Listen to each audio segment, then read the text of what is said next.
இன்றைக்கி நமக்கு பாலக்கீரை வடை எப்படி செய்கிறதுன்னு பார்க்கலாம். நான் இப்போது இந்த பாலக்கீரையெல்லாம் கட் பண்ணி எடுக்கிறேன். சில்லியும் நம்ம கட் பண்ணி எடுக்கலாம்.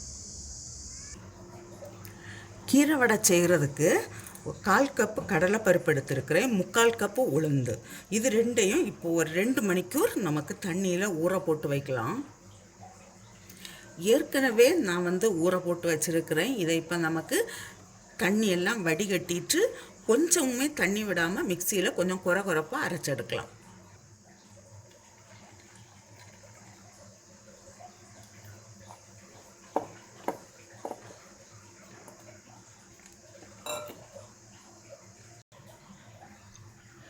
இது கூடவே 2 பச்சை மிளகாயும் ஒரு சின்ன பீஸ் இஞ்சியும் பொடியாக கட் பண்ணது. இதுக்கு தேவையான அளவு உப்பு,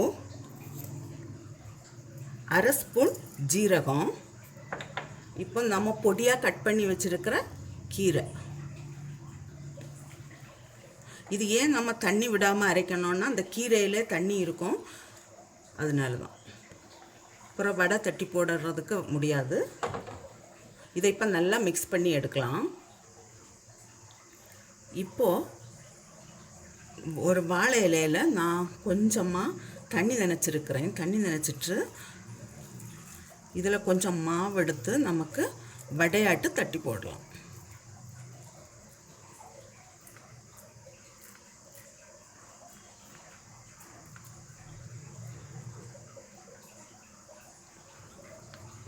இப்போ இதை ஆயிலில் ஃப்ரை பண்ணி எடுக்கலாம்.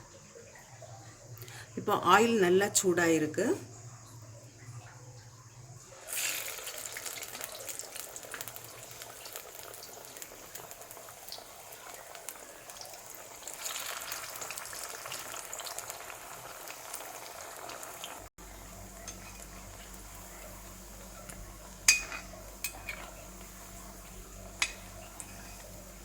ரெண்டு சைடுமே ஃப்ரை ஆனோன்னு எடுக்கலாம். இது இப்போ வடை ரெடியாக இருக்குது.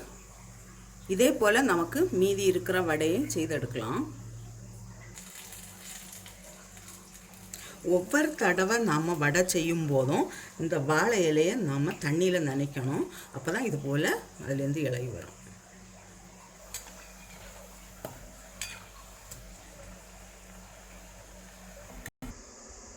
பாலக்கீரை வடை ரெடி ஆகிடுச்சு.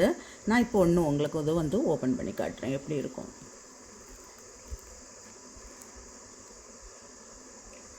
நல்ல டேஸ்டான ஆரோக்கியமான பாலக்கீரை வடை ரெடியாக இருக்குது. நீங்களும் இது போல் செய்து பாருங்கள். செய்து பார்த்து உங்களுடைய கருத்துக்களை தெரிவிங்க. உங்களுக்கு இந்த சமையல் பிடிச்சிருக்குன்னா சப்ஸ்கிரைப் பண்ணுங்கள்.